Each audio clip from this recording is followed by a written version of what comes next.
India में shark tank season 1 में एक शार्क था जिसने पिच के स्टार्ट होते ही पहले 30 सेकंड्स में फाउंडर को सीधा बोल दिया वो तू बंद कर दे, तुम सब अपनी जिंदगी बर्बाद करो। और दूसरा फाउंडर कुछ ज्यादा एस्टिमेट कर देता तो वो सीधा बोल देता ये सब दोगलापन है, मैं तेरा दोगलापन उतारता हूँ अब। और तीसरा अगर थोड़ा सा भी नर्वस हो जाता तो उसे सीधा बोल देता। प्रॉब्लम सही है, तेरे से ना हो पाएगा। यूजुअली शार्क टैंक के जितने भी जजेस होते हैं वो ये सारी चीजें करने से डरते हैं बिकॉज करोड़ों लोग उन्हें लाइव टेलीविजन पे देख रहे हैं, लेकिन ये पर्टिकुलर शार्क नहीं डरा। एंड अपेरेंटली इंडिया को वो शार्क सबसे ज्यादा पसंद आया। उस शार्क के फैन क्लब्स बन गए, मीम्स बन गए और दोगलापन एक नेशनल वोकैबुलरी बन गया। तेरा अभी दोगलापन निकालता हूँ, मैं बताता हूँ तू कितना बड़ा दोगला है। अभी तक आपको पता चली गया होगा मैं कौन से शार्क की बात कर रहा हूँ। मैं बात कर रहा हूँ अश्विनी ग्रोवर की, जिन्होंने लिटरली 1000 दिन में 1000 करोड़ रुपए की कंपनी खड़ी कर दी। तो आज हम इस वीडियो में ये सारी चीजें डिस्कस करने वाले हैं। उन्होंने एग्जैक्टली ऐसा क्या बिजनेस गैप ढूंढा जिसकी वजह से उन्होंने 1000 करोड़ की कंपनी खड़ी कर दी, फिर ऐसा एग्जैक्टली क्या हुआ जिसकी वजह से उन्हें अपनी खुद की कंपनी से रिजाइन करना पड़ गया। जो बंदा बोलता था कि बंद कर दे, कैसे उसे उसकी खुद की कंपनी से बंद कर दिया गया। कैसे अश्विनी ग्रोवर की टर्मिनेशन की वजह से अकेले कंपनी को लगभग 72.6 करोड़ का प्रॉफिट हुआ। कैसे और क्यों फाउंडर के छोड़ने के बाद नेक्स्ट 3 इयर्स में कंपनी का रेवेन्यू 457 करोड़ से आज 1667 करोड़ पे ग्रो हो चुका है। और फाइनली समझेंगे ऐसे क्या बिजनेस लेसन्स हैं जो हम अश्विनी ग्रोवर से सीख सकते हैं। आज इस वीडियो में जो शार्क टैंक का जज दूसरे के बिजनेस को जज करता था, हम उनके बिजनेस को जज करने वाले हैं purely based on public available data. This is your host Arpit Sharma. अगर आपको भी बिजनेस, फाइनेंस और मार्केटिंग का कंटेंट ऐसे देखना पसंद है तो इस चैनल को लाइक करो, सब्सक्राइब करो। आपके लिए कंप्लीटली फ्री ऑफ कॉस्ट है, लेकिन मेरे लिए जेन्युइनली बहुत मायने रखता है। And now let's deep dive into the you're going to be a slave to these investors again. He claims that he's being forced to bid adieu to a company that he founded.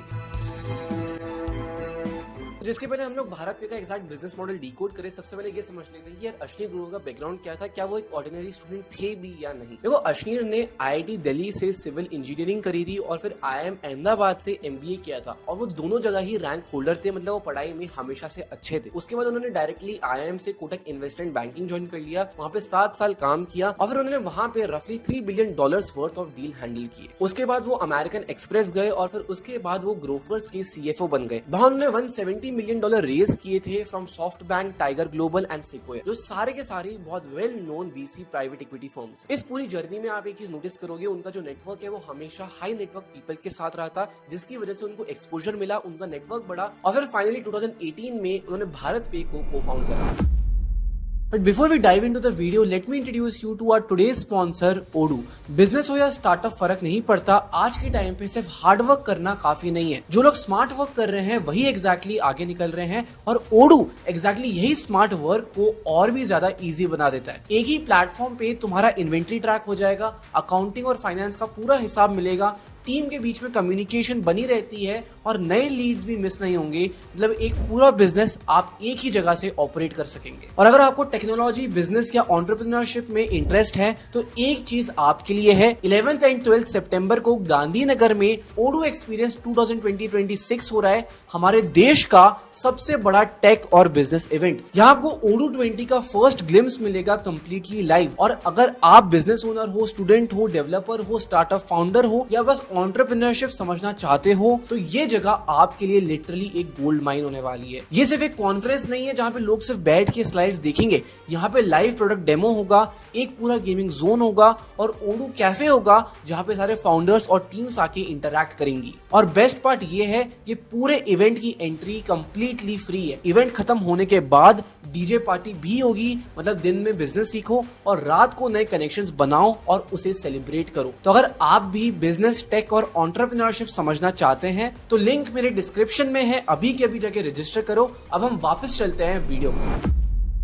तो हम बात करते हैं कि भारत पे का exact business model क्या था, कैसे उन लोगों ने एक प्रॉब्लम का सॉल्यूशन निकाला। बात है 2018 की। ये वो टाइम था जब डीमोनेटाइजेशन ऑलरेडी हो चुका था और इंडियंस धीरे धीरे यूपीआई की तरफ शिफ्ट हो रहे थे। जैसे जैसे इंडियंस यूपीआई की तरफ शिफ्ट हो रहे थे वैसे वैसे ही न्यू प्रॉब्लम्स आने लग रही थी। जैसे सबसे बड़ी प्रॉब्लम ये थी कि मार्केट में ऑलरेडी बहुत सारे यूपीआई पेमेंट एप्स आ गए थे, जैसे पेटीएम, गूगल पे, फोन पे वगैरह। तो आप बेसिकली प्रॉब्लम समझ रहे हैं, अगर 4 यूपीआई पेमेंट एप्स हैं तो चारों के लिए अलग अलग क्यूआर कोड था और इसी के साथ जो भी वेंडर है, जो भी चीजें सेल कर रहा है, उसे 4 अलग अलग QR कोड्स मेंटेन करने थे और ये पर्टिकुलर चीज हर किसी के लिए ही बहुत बड़ी इनकन्वीनियंस कॉज कर रहा था। और यहाँ पे प्रॉब्लम सिर्फ QR कोड की नहीं थी, इनफैक्ट हर ट्रांजैक्शन पे 1.5% का MDR चार्ज होता था, यानी कि मर्चेंट डिस्काउंट रेट। मतलब अगर किसी चाय वाले ने 100 रुपीज की चाय बेची तो उसमें से 1.5 रुपीज सीधा UPI वाली कंपनी को चला जाता था एज अ फी। अब ये नंबर सुनने में फिर भी कम लगता है, लेकिन आप ये चीज समझो, ये जो अमाउंट है सीधा आपकी टॉप लाइन यानी कि रेवेन्यू से माइनस हो रहा है और एक छोटे बिजनेसमैन के लिए ये नंबर बहुत ज्यादा मायने रखता है। तो भारत पे ने एग्जैक्टली इसी प्रॉब्लम को सॉल्व किया। वो मार्केट में आते हैं और सीधा बोलते हैं, हम लोग आपको एक इंटर ऑपरेटेबल QR कोड देंगे जो बेसिकली 0 MDR पे चार्ज करेगा। मतलब अगर कस्टमर आपको भेजता है तो हम लोग डायरेक्टली 100 रुपीज आपके अकाउंट में ट्रांसफर कर देंगे without charging any fees on that. इसी के साथ अगर आप हमारा QR कोड यूज करते हो तो आगे वाला कस्टमर भले जीपे चलाता हो, फोन पे चलाता हो या पेटीएम चलाता हो, कोई भी दिक्कत नहीं आएगी और आप हर किसी से पेमेंट रिसीव कर सकते हो विद वन सिंगल QR। अब ऑनेस्टली भारत पे का ये आइडिया इतना हिट हुआ, इतना वायरल चला गया कि 1.3 करोड़ मर्चेंट्स उनके साथ ऑनबोर्ड हो गए। ये QR code already 450 plus cities में पहुंच गया और 450 मिलियन प्लस मंथली ट्रांजैक्शन होने लगे। लेकिन यहाँ पे एक बहुत बड़ा क्वेश्चन आता है कि अगर भारत पे फ्री में QR दे रहा है, कोई MDR नहीं ले रहा है, तो एग्जैक्टली भारत पे पैसे कैसे कमाना है? तो यहाँ पे भारत पे के पास सबसे पावरफुल चीज है डेटा। आप एक बार सोच के देखो, एक किराना स्टोर है जो दिन में 200 ट्रांजैक्शन करता है और वो सारे के सारे ट्रांजैक्शंस भारत पे के थ्रू जाते हैं। कंपनी के पास उस पर्टिकुलर मर्चेंट का पूरा ट्रांजैक्शन हिस्ट्री है, उसके पूरे कैश फ्लो का DNA है। अब जब वही मर्चेंट बैंक के पास लोन लेने जाता है तो बैंक वाले उसका सिविल स्कोर चेक करते हैं, कोलैटरल की डिमांड करते हैं और किराना वाले के पास ये सारी चीजें नहीं होती है, जिसके कारण उसे लोन नहीं मिल पाता। यहीं पे फिर भारत पे आता है और मर्चेंट को बोलता है, यार आप चिंता मत करो, हम लोग आपको लोन देंगे क्योंकि हमें आपका पूरा कैश फ्लो पता है, हमें पता है कि आपका बिजनेस कैसे चलता है। So long story short, QR code बस एक डेटा कलेक्शन मशीन बन गया और असली में भारत पे का जो मेन बिजनेस मॉडल था वो था मर्चेंट्स को लोन देना और उस पे इंटरेस्ट और ब्याज कमाना। बेसिकली एंट्री एकदम फ्री थी, लेकिन अगर एक बार मर्चेंट आपका QR कोड यूज करने लग गया तो उसे छोड़ेगा नहीं और उसी के थ्रू पेड लॉयल्टी आती थी। इसी के साथ रीपेमेंट का जो सिस्टम भारत पे ने लगाया वो भी काफी ज्यादा स्मार्ट था। उन्होंने ये नहीं बोला कि आप हमें 1 महीने बाद, 2 महीने बाद या 1 साल बाद लोन रीपे कर देना। उन्हें सिंपली ये बोला कि यार आपके जो भी ट्रांजैक्शन हो रहे होंगे ना, उसमें से ही हम लोग थोड़ा सा डेली बेसिस पे सेटल कर लेंगे, जिसकी वजह से आपके ऊपर भी कोई बोझ नहीं आएगा और ऐसा कंपनी भी उनको रेगुलर कैश फ्लो मिलना शुरू हो जाएगा। तो आप बेसिकली ये समझ सकते हो, अगर किसी मर्चेंट ने 100 रुपए का लोन लिया है तो जब भी वो एक ट्रांजैक्शन करता है दिन में तो ऑटोमेटिकली उसका 1%, 2%, 3% according to the terms deduct हो जाता है और भारत पे को वो लोन की तरह रीपेमेंट हो जाता है। तो अगर चीजें इतनी अच्छी चली रही थी तो फिर एग्जैक्टली कंट्रोवर्सी क्या हुई और ऐसा क्या हो गया जिसकी वजह से अश्नीर ग्रोवर को उनकी खुद की कंपनी से निकाल दिया गया? बात है जनवरी 5, 2022 की। शार्क टैंक सीजन 1 एयर हो रहा था और एक ऑडियो क्लिप वायरल हो जाती है। Are you drunk, sir? Are you dumb? No, I am not dumb, but please mind your language. एक आदमी कोटक महिंद्रा बैंक के एम्प्लॉय से बात कर रहा था नाइका IPO के शेयर्स के एलोकेशन के बारे में। टोन काफी ज्यादा ब्रूटल थी और थ्रेट्स काफी ज्यादा रियल थे। लैंग्वेज वो थी जो यूजुअली बोर्ड रूम्स में नहीं बोली जाती। क्लिप अश्नीर ग्रोवर की बताई जाती है। पहले उन्होंने कहा कि ये एकदम कम्प्लीटली फेक है, लेकिन फिर कोटक ने उन्हें एक लीगल नोटिस भेज दिया और फिर जनवरी 19 अश्नीर वॉलंटरी लीव पे एब्सेंस चले। बट ये तो सिर्फ टिप ऑफ द आइसबर्ग था। फरवरी 1 भारत पे ने 2 इंडिपेंडेंट ऑडिटिंग फर्म्स हायर करे। ऑडिट फाइलिंग में अश्नीर पे एलिगेशंस आए फेक वेंडर्स के, फैब्रिकेटेड इनवॉइसेस के और पेमेंट उन लोगों को मिल रहा था जिन्हें कभी मिलना ही नहीं चाहिए था। इसी के साथ अश्नीर ग्रोवर की wife Madhuri Jain head of controls थी। हेड ऑफ कंट्रोल्स बेसिकली वो पोजीशन होती है जिसमें सबसे ज्यादा इंडिपेंडेंस चाहिए होता है और वो पोजीशन पे फाउंडर की खुद की वाइफ थी। ये किसने और कैसे अप्रूव किया वो एक अलग ही क्वेश्चन है, लेकिन इसी के चलते माधुरी मिड फरवरी में टर्मिनेट हो गई और फिर फरवरी 28, 2022 रात के 11 बजे एक मीटिंग होने वाली थी। बोर्ड मीटिंग का एजेंडा सिंपल था। अश्नीर को भेजा भी गया था जो था PwC ऑडिट रिपोर्ट का सबमिशन।